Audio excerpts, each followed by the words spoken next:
సేవక్ సంఘ్ అంటే మనం ఇక్కడ పెట్టాం కదా, దాని గురించి నేను ఒక 2 నిమిషాలు తెలియజేస్తాను అందరికీ. ఇది 1925 సంవత్సరంలో పెట్టారండి. ఎవరితో అంటే కేవలం 4 చిన్న పిల్లలతో, 7వ క్లాస్ 8వ క్లాస్ 9వ క్లాస్ చదివే పిల్లలతో డాక్టర్ కేశవరావు బలీరామ్ హెడ్గేవర్ అని చెప్పి ఇటువైపు చూస్తున్నారు కదా, డాక్టర్ జీ అంటాము, ఆయన స్థాపించారు.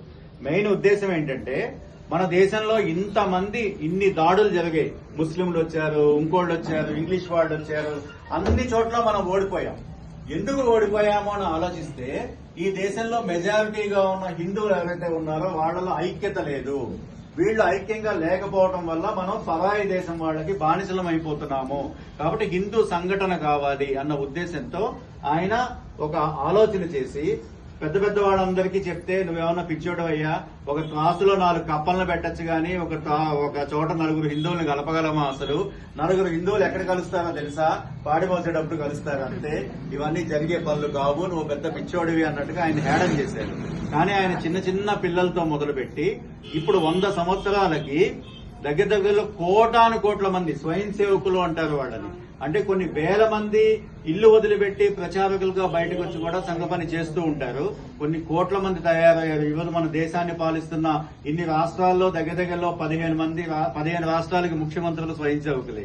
మన వాజ్పేయి గారు, మోడీ గారు, అద్వానీ గారు, వీళ్ళంతా ఈ శాఖలో ఇలా కూర్చొని ఆడుకొని పైకొచ్చిన వాళ్లే. అంటే ముఖ్య లక్ష్యం ఏంటంటే హిందూ సంఘటన. మన అఖండ భారత్, మన దేశంలో చాలా ప్రాంతాలు మనం కోల్పోయాం.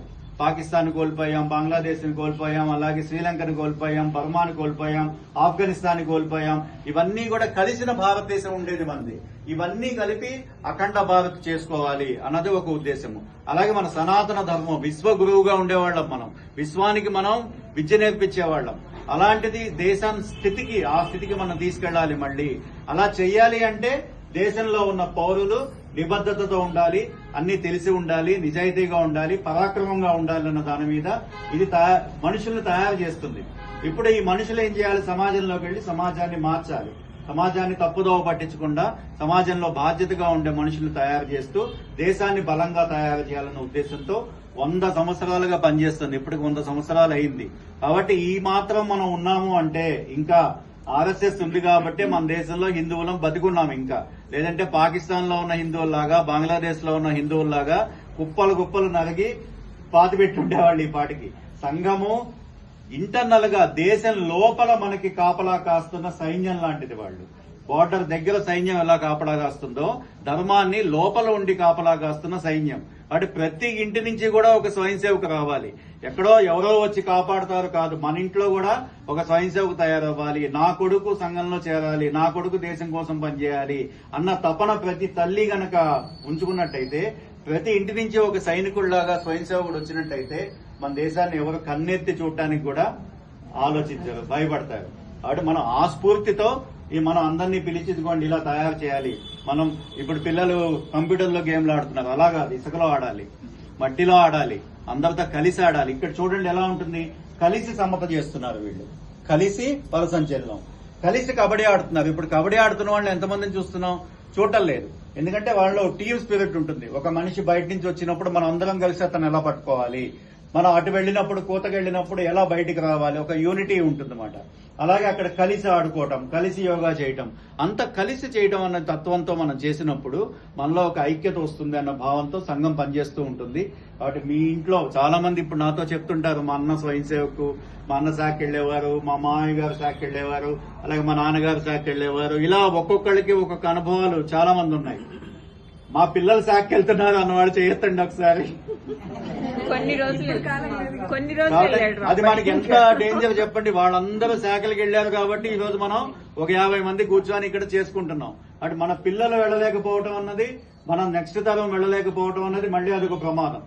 కాబట్టి మనం భావితరాలకు కూడా ఇవి తెలియచేయాలి, ఇలా ఉంటుంది అని తెలియచేయటమే మా ఈ ప్రదర్శన, ఏదైతే సంఘ శాఖ జరుగుతుందో ప్రదర్శన పెట్టడంలో ఉద్దేశం మాది. కాబట్టి ఇప్పుడు అందరూ కూడా మహిళలు, వృద్ధులు ఇలా తేడా లేదు, ప్రతి ఒక్కళ్ళు ధర్మం గురించి, దేశం గురించి పనిచేస్తూనే ఉండాలి. మనం భజనలు చేసుకోవడం, పూజలు చేసుకోవడం ఇదంతా ఒకవైపు అయితే, మన భజనలు చేసుకోవడానికి, పూజలు చేసుకోవడానికి మనం సురక్షితంగా ఉండాలి అంటే మనకు ఒక రక్షణ కవచం ఉండాలి కదా. ఆ రక్షణ కవచం లేకుండా మనం ఎంత చేసుకున్నా కూడా రేపు ఎవరైనా వచ్చి దాడి చేస్తే మనల్ని కాపాడుకోలేని పరిస్థితిలో ఉండకూడదు. చక్కగా తలుపుల పక్కన రోకల వంటలు పెట్టుకోండి, కాగ పొట్లాలు పెట్టుకోండి. భూకమ్ముడుగా మన ఇళ్ల మీద దాడులు జరిగినా జరగచ్చు. ముందు ఒక 1000 మంది ముస్లింలు గనక వచ్చి మన ఇళ్ల మీదకి దాడి చేసి నిలబడగల శక్తి ఏ కుటుంబానికి ఉంది చెప్పండి?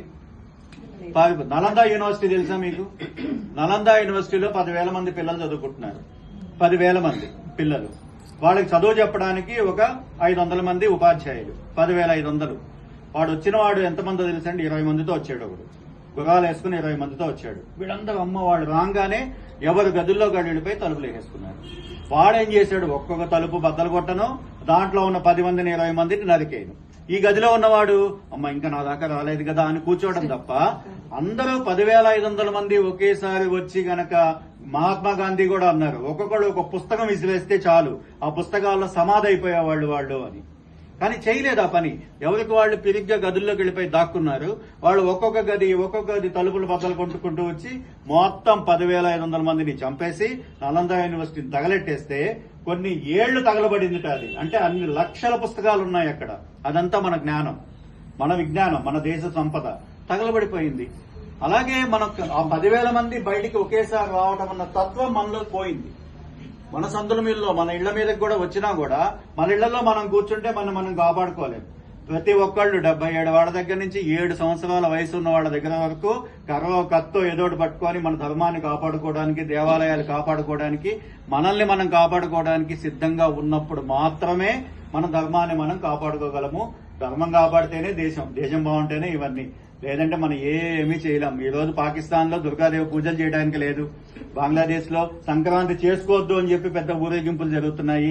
కొన్ని చోట్ల ఇదే పరిస్థితి మనకు కూడా రావచ్చు. మనం గనక బలహీనం అయిపోతే. కాబట్టి మనం ఎక్కువ మంది ఉన్నాం కాబట్టి ఏదో నడిపిస్తున్నాం. మన సంఖ్య తగ్గిపోతే ఆఫ్ఘనిస్తాన్ ఒకప్పుడు హిందువులే ఉండేవాళ్ళం, ఇరాన్ హిందువులే ఉండేవాళ్ళు, నేపాల్ హిందువులే ఉండేవాళ్ళు. అలాగే అన్ని దేశాల్లో హిందువులే. ఈ రోజు హిందువులు తగ్గిపోతే ఆ దేశం, ఆ ముక్క దేశం నుంచి విడిపోతుంది. హిందువులు తగ్గిపోతే దేశం విడిపోతుంది. కాబట్టి మనం ఎక్కువగా సంఖ్యలో ఉన్నప్పుడు మాత్రమే. కాబట్టి మీ పిల్లలకి చెప్పండి, 4 పిల్లల్ని కనమని చెప్పండి. ఓకే, హిందువుల సంఖ్య పెంచాలని చెప్పండి. కాబట్టి ఇవన్నీ కూడా దేశాన్ని కాపాడుకోవడానికి చాలా అవసరమైన విషయాలు. సంఘం గురించి తెలియజెప్పడానికి నేను చెప్పిన దాంట్లో ఒక చిన్న భాగమే చెప్పాను. నేను సంఘం గురించి తెలుసుకోవాలి అంటే అది మహాసముద్రం. వాడి 100 సంవత్సరాలు చేసిన సేవ గాని, త్యాగం గాని అది మనం వెలకట్టలేనిది. దాన్ని తెలుసుకునే ప్రయత్నం కూడా చేసి కొంత మనం ఆచరించే ప్రయత్నం కూడా చేద్దాం. జై శ్రీరామ్.